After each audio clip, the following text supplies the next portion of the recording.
Hi everyone, my name is Susan Gare and I'm doing a presentation for EL Civics on engaging students in remote learning. OTAN, the Outreach Technical Assistance Center, has a variety of services that are all free of charge.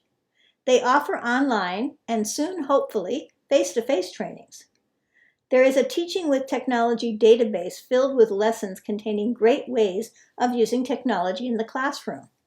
The annual Distance Learning Symposium, which is a free conference, is being held this year on March 3 to 5. In addition, there are regular teacher and administrator digests. If you're interested in free training designed specifically for your school, contact OTAN. So all of us are familiar with this new normal. The focus of this presentation is how to make this new normal a fun and engaging learning environment so that your students keep coming back. Let's take a look at a mindset shift. This tweet comes from Dr. Caitlin Tucker in December of 2020. The challenges that we are experiencing are not going to go away. There are going to be more pandemics, and there's going to be more disruption because of climate change. We have to get better as a society at building interrupted school systems. So this means you don't really want to go back to the way it was once the pandemic's over. You need to start thinking about what you've learned and start incorporating those into your face-to-face trainings. To build better school systems for ESL adult learners, we need to start using more authentic language. With scaffolding, any student can learn how to understand authentic language. I taught a beginning low class EL Civic Objective 46.13. Now this was not designed as a low beginning objective, but due to COVID-19, I thought it was necessary and appropriate to show students that they could get good information from the CDC website. I did more than one class on using this website. The objective was to help students learn to read the CDC website. Let's watch this short 1.5-minute video on how I scaffolded the vocabulary. I actually spend the whole 1.5 minutes on one word, cross-contamination. Okay, this is the hardest word for the whole day, okay? This number 1 here, cross, can you see it? Everybody? Yeah. Cross. Okay, look at this one. Here's my, wait, where's my hand? My hand. Here.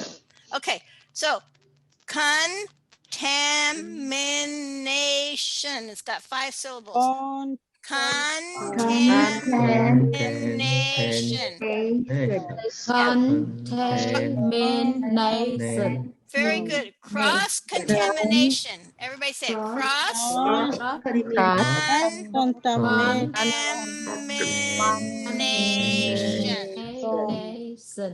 Cross contamination. Cross contamination. So cross contamination means the meat. Here, the meat. This is meat, and this is vegetable. The meat and the vegetable, they touch. The raw meat and the vegetable touch together. Bad. Cross-contamination. You see the chicken? Yeah. And you see the tomato and the lettuce? Very bad to touch raw meat with vegetable, okay?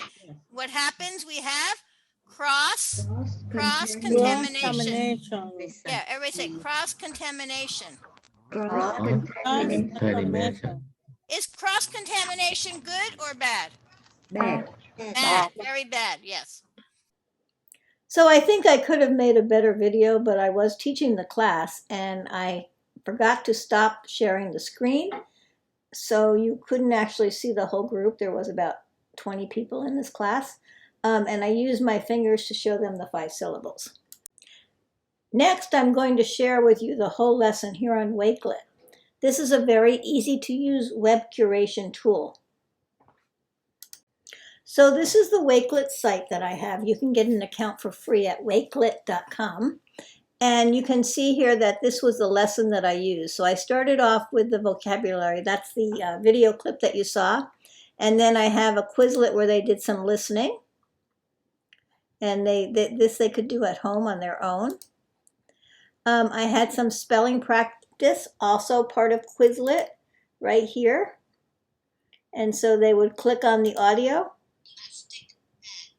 and they would type it. They really enjoyed that. Then they had a Google Docs with the vocabulary, which they could use on their own. This Wakelet works really well on phones, so it was easy for them to get the files. Then I had a video that I wanted them to watch, but because their language level was so low, I actually took screenshots of the entire video with the captioning on so that we could go over it piece by piece, and before they would watch it, they would actually understand all the vocabulary that was in there. And all of these words, of course, were studied in the vocabulary section. After that, they did the video, which I'm not going to show you, but it is a very simple video. Certainly by the end of this class, the students did know that word separate. Okay, let me just go back, sorry. And then there was a dictation, and I made this very simply on Google Slides. So when they would go on the present button, they could just listen. Directions. Listen to the sentence. The sentence is read 3 times. Number 1. Keep raw meat, poultry, seafood, and eggs separate. So they did that, and then the answer was here. They could check their answer. We asked them to write it on a piece of paper, and then they took a picture of the piece of paper and emailed it to the teacher. And then I have this really fun activity on, it's a Google activity. It's called Plan Your Planet. And we did the one on food. There's a bunch of different ones here, but I'm going to just show you the food one.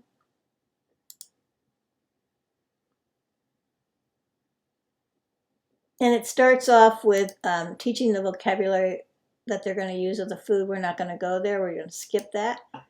But I did go with it with the students. And then the next thing that's really, really fun was that they had to put the food in the right spot. So the meat maybe goes in the freezer. Great.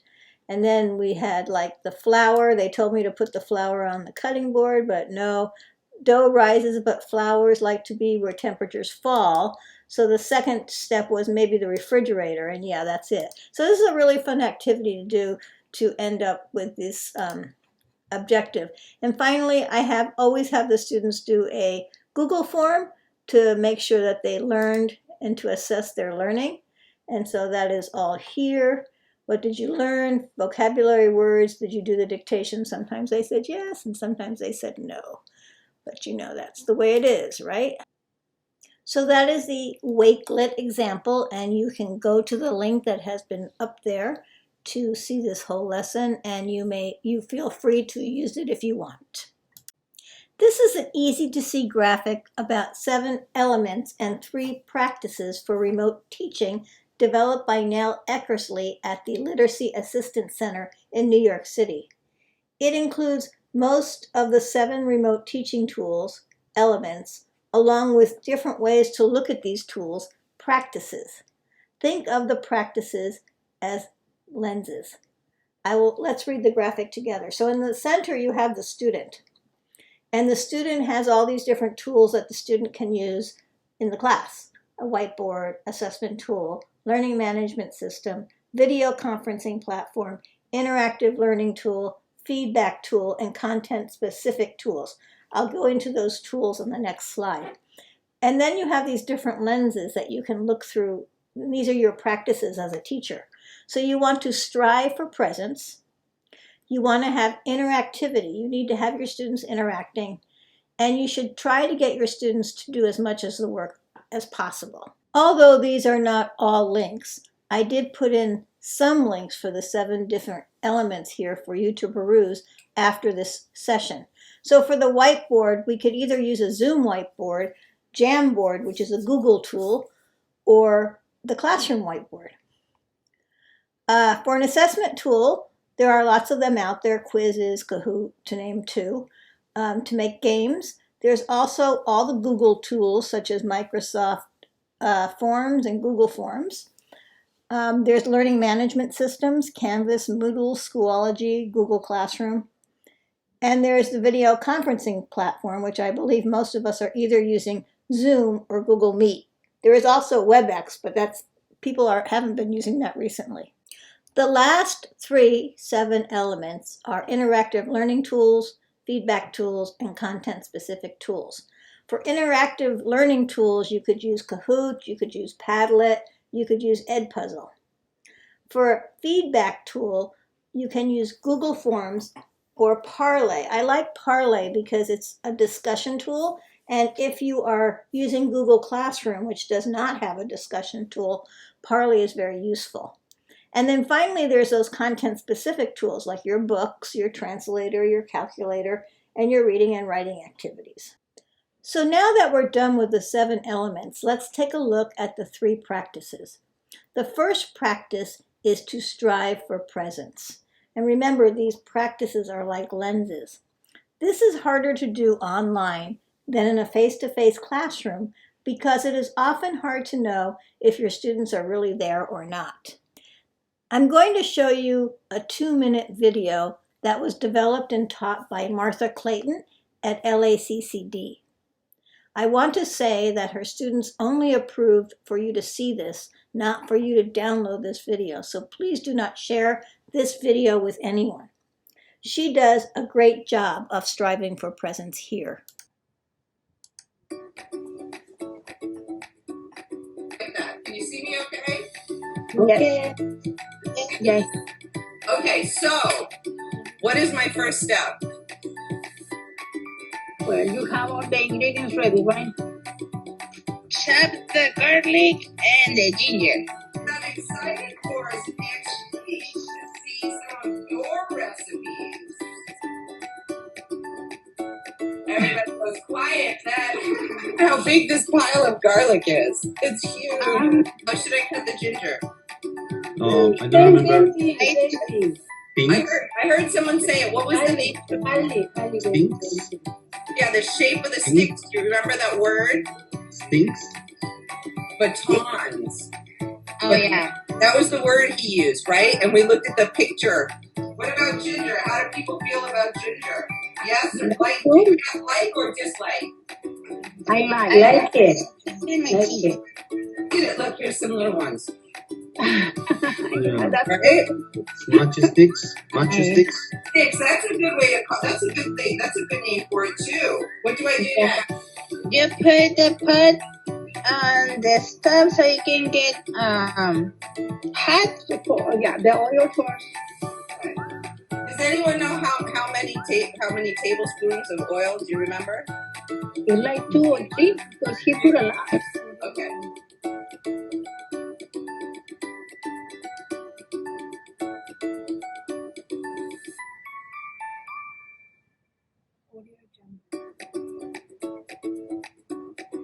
You have to make this recipe at home. If you don't eat pork, put beef in it. Or you could even do this with lamb. I think you could even do it with ground turkey.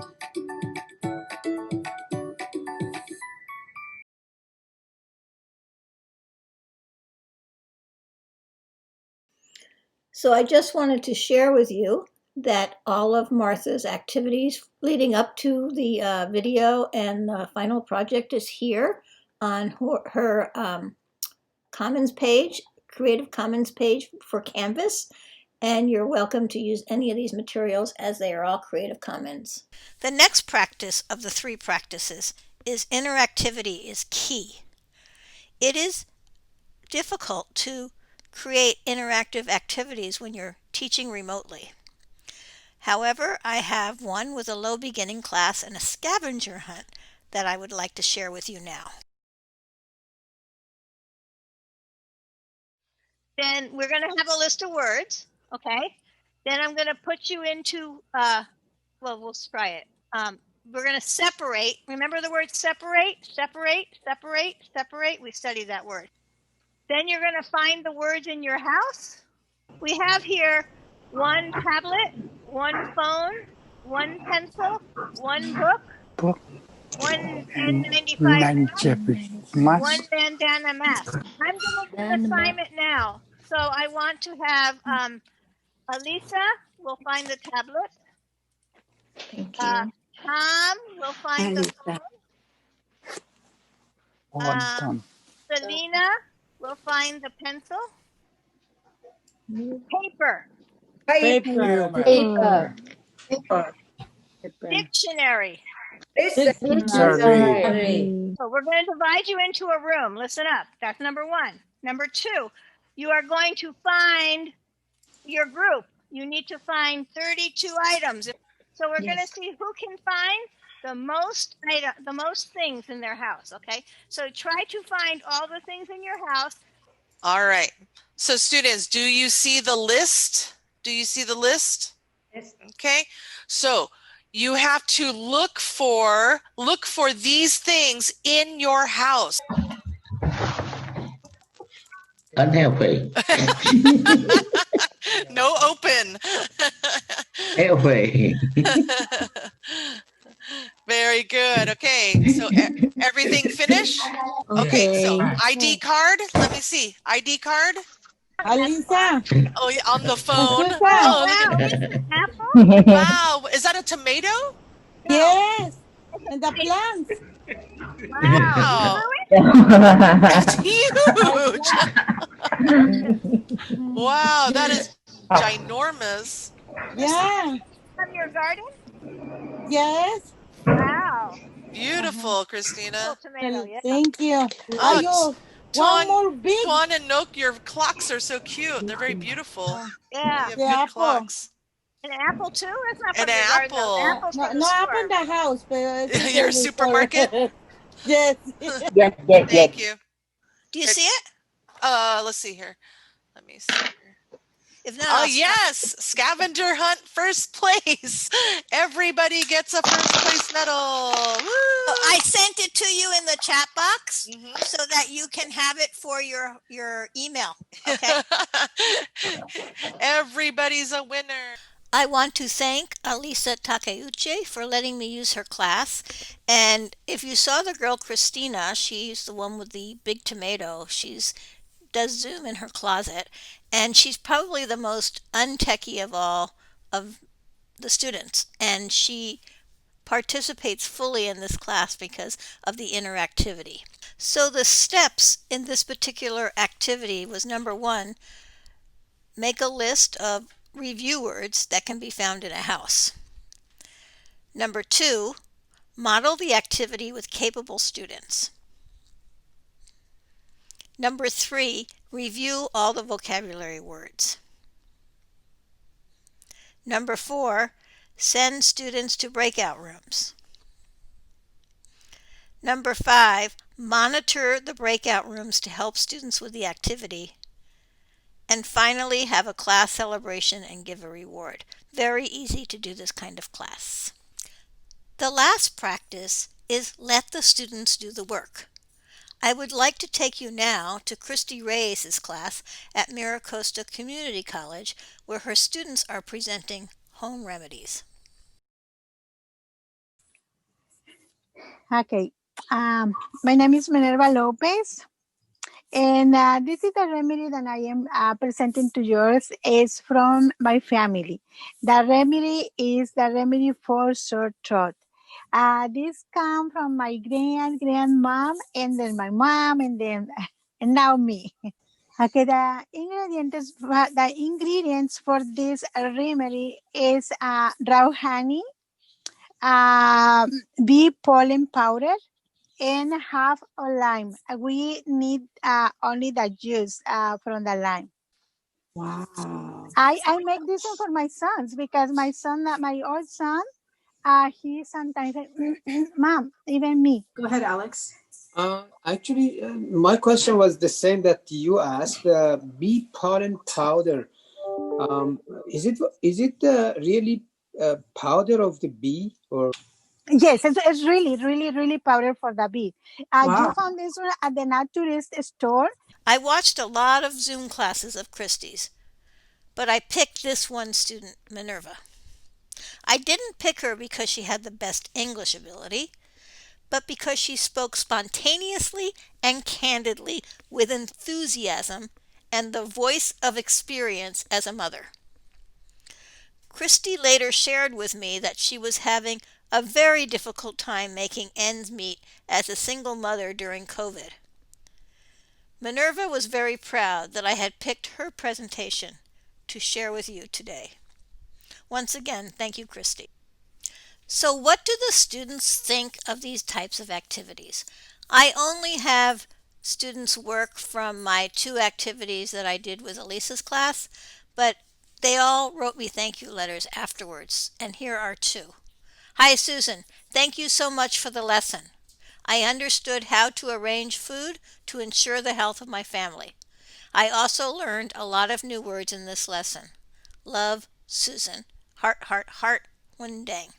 And there is a copy of the certificate that she got for doing the food safety lesson. And then Christina here, who is not very techy, wrote her letter, took a picture of it, and sent it in. Dear Susan, thank you for teaching today. I really enjoyed the class. Today I learned about the calendar and new vocabulary. I also learned about healthy and not healthy food. Sincerely, Christina Sanchez. So to sum up, what we have been learning today is using this graphic of 7 elements and 3 practices. We went quickly through the 7 elements because they're mostly tools that you can use online, but we did spend a lot of time working on the 3 practices, which is number 1, strive for presence, number 2, interactivity is key, and number 3, let the students do the work. So here is a closing thought. This is from Teresa Thayer Snyder, and it's from a December 2020 blog post. The link to the blog post is dianeravage.net. And the reason why I want this to be the closing thought is we've just been almost a year teaching remotely. And I keep hearing in the news how the students are failing. And I don't think they're failing. And this is why. You must resist the pressure from whatever powers that be who are in a hurry to make up for lost time. The time was not lost. It was invested in surviving in a historic period of time in their lives. They do not need to be fixed. They are not broken. They need to be heard. They need to be given as many tools as we can provide to nurture resilience and help them adjust to a post-pandemic world.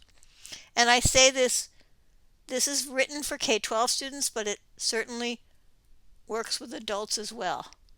We have just lived history. Let's make history and let's record history so that everybody knows what we went through. Thank you very much. And thank you to OTAN for supporting me to create this video presentation for you. Remember that OTAN has many free services for your professional development. And don't forget to come to the symposium, March 3 to 5. I'll see you there. Thank you for attending this CASAS EL Civics workshop presented by Susan Gare. Note my new OTAN email, sgare@scoe.net. If you have any questions, feel free to ask me at any time using this email. Have a great day, and I hope you're having a great conference.